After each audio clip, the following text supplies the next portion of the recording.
नाज़रीन इकराम, एक मुहावरा याद आता है कि अब क्या होत जब चिड़िया चुग गई खेत। अब इस वक्त 26वीं और उसके बाद 27वीं आईनी तरमीम पहले सेनेट से और अब इस वक्त कौमी असम्बली में भी पेश कर दी गई है, जो कि बआसानी वहाँ से मंजूर हो जाएगी। लेकिन इस सब के मंजूर होने के बाद अब इस वक्त जजेस को याद आया है कि उन्होंने भी स्टैंड लेना था, क्योंकि उनकी सुप्रीम कोर्ट ऑफ पाकिस्तान अब महज एक नाम बाकी रह चुका है, जहाँ पर इंसाफ किसी को भी तवक्को अब नहीं की जा सकती कि वहाँ पर किसी को इंसाफ मिल सकेगा।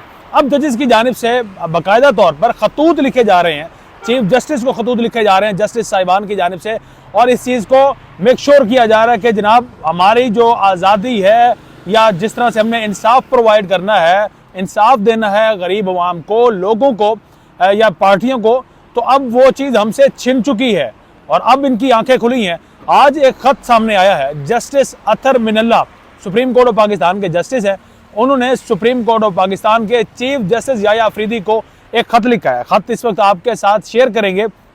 इससे पहले अगर थोड़ा सा सिनेरियो की बात करें, इस तमाम 26वीं आईनी तरमीम और उससे पहले ख़ास तौर पर जब यहाँ पर याया अफरीदी को चीफ जस्टिस बनाया गया, इस दौरान हम ये तमाम वाक़यात देखते रहे कि 6 जस्टिस साहिबान इस्लामाबाद हाई कोर्ट के जो ये चीज़ बताते रहे कि उनके घरों में कैमरे लग चुके हैं, वो ये चीज़ बताते रहे, सुप्रीम कोर्ट को खतूत लिखते रहे कि हमारी आज़ादी इस वक्त महज बराए नाम रह चुकी है, हम कोई आज़ादाना फैसला नहीं कर सकते।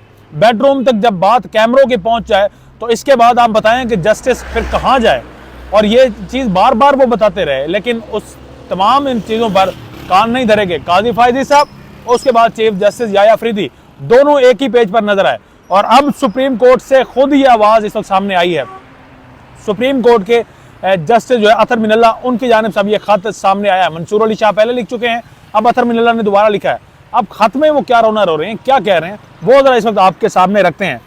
जस्टिस अतर मिनल्ला ने अब बड़े उनकी शफात की हैं, बहुत कुछ लिखा है। वो कहते हैं कि खुद को बुनियादी हकूक का मुहाफिज कहते हैं, लेकिन जब साबिक चीफ जस्टिस पाकिस्तान ने बताया कि जबरी गुमशुदगी का मामला उनके दरवाजे तक पहुंच गया है, तो हम उस वक्त भी खामोश रहे। एक और चीफ जस्टिस ने मखसूस नशिस्तों के केस के तनाजुर में 12 जजेस को खबरदार किया कि सिर्फ मैंने अब तक मार्शल लॉ को रोक रखा है, वो आएंगे और हमें घर भेज देंगे। आप अंदाज़ा लगाइए, चीफ जस्टिस ये रोना रो रहे हैं अपने दीगर जस्टिस साहिबान के सामने कि जनाब मैंने अभी तक मार्शल लॉ को रोक रखा है, अगर मैंने उनकी बात ना मानी तो वो हमें घर भेज देंगे। मजीद उन्होंने एक खत में लिखा कि अदलिया में बैरूनी मुदाखलत अब कोई ढकी छुपी बात नहीं है, बल्कि नाकाबिले तरदीद हकीकत है। जो सच बोलता है इसका हाल इस्लामाबाद हाई कोर्ट के जजेस के जैसा होता है। मजीद वो अपने खत में लिखते हैं कि अदलिया में बैरूनी मुदाखलत अब कोई राज नहीं है। जिस तरह से आपको पहले बताया, ये अब एक मुसम्मम, अब एक खुली हकीकत बन चुका है। इस्लामाबाद हाई कोर्ट को अवामी एतमाद हासिल करने पर निशाना बनाया गया। बहादुर जजेस का खत और एतराफ़ सुप्रीम कोर्ट के ज़मीर पर बोझ है। अतर मिनल्ला साहब को अब इस वक्त ये चीज़ समझ आ रही है, जब वो 6 जजेस वहाँ पर खतूत लिखते रहे, जब 6 जजेस सुप्रीम कोर्ट ऑफ पाकिस्तान का दरवाज़ा खटखटाते रहे, जब वो यहाँ पर आकर दरख्वास्त देते रहे, तब अतर मिनल्ला साहब खामोश थे। मजीद क्या लिखते हैं जी, मादरत के साथ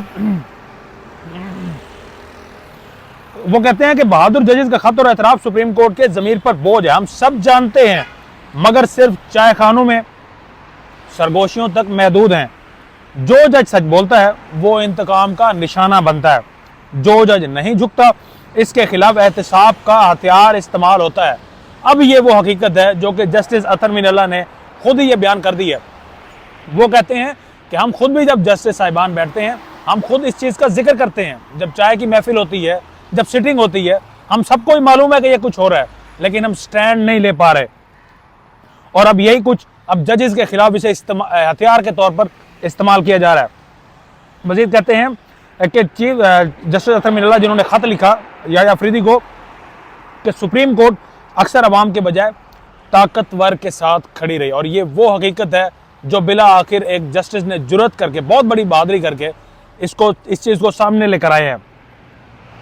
कहाँ कहाँ खड़ी रही वो भी उन्होंने बताया कि जुल्फ़िकार अली भुट्टो की अदालती फांसी हो, अदलिया का नाकाबिले माफ़ी जुर्म था, ये एक जो कि उस वक्त दोहराया गया अमल, बेनज़ीर से लेकर नवाज शरीफ और अब इमरान खान के साथ होने वाला सलूक इसी जबर का तसलसल है।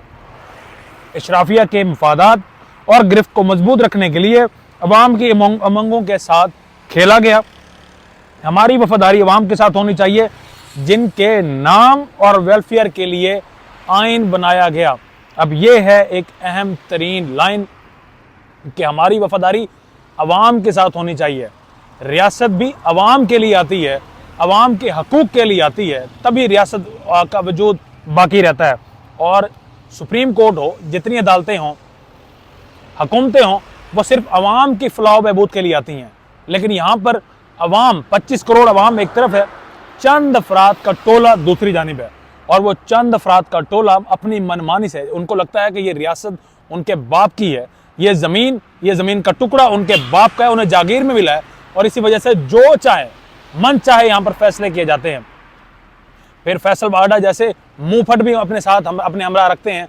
मिठाइयाँ भी तकसीम होती हैं, 26वीं 27वीं 28वीं ऐसी तरमीम लाई जाती हैं जिनका पब्लिक से कोई लेना देना नहीं है, जिनका काम सिर्फ ये है कि जो आज़ाद जजेस को कंट्रोल कैसे करना है, किसी को ताहयात ओहदा कैसे देना है, किसी को ताहयात इस्तिस्ना कैसे देनी है, कि आप अदालतों से ख़ुद को कैसे महफूज रख सकते हैं। तो ये वो तमाम मामलात हैं अब इस वक्त खुल चुके हैं। अभी भी हमारे कुछ दोस्त हैं, वो कहते हैं कि पाकिस्तान में जमहूरियत पनप रही है। तो ये जमहूरियत नहीं, डिक्टेटरशिप है जो इस वक्त पाकिस्तान में जारी है। और इसी हवाले से एक नाम यूज़ किया जाता है आसिम ला। तो मेरे ख्याल में इस वक्त ये मार्शल लॉ का सा माहौल है पाकिस्तान में। और अब जिस तरह से बहादुरी की है जस्टिस अतर मिनल्ला ने, दीगर जजेस के बाद भी शायद इसके बाद शायद वक्त उनके पास ना बचे। और मेरे ख्याल में मुझे लगता है कि वक्त उनके पास अब भी नहीं बचा, अब भी उन्होंने बहुत देर कर दी है। लेकिन देर आयद शायद दुरुस्त आयद, इसमें आप ये ऐड कर सकते हैं। अब ये ख़त जस्टिस अतर मिनल्ला लिख रहे हैं, तो शायद इस खत से या दीगर खतूत से ये बात चीफ जस्टिस को भी मालूम पड़ जाए और चीफ जस्टिस भी इस मामले में कुछ नोटिस ले सकें, कुछ बात कर सकें। और इन सारी तरमीम को या तो रिवर्स अगर नहीं कर सक पा रहे तो अपनी तरफ से कोशिश ज़रूर करनी चाहिए उन्हें।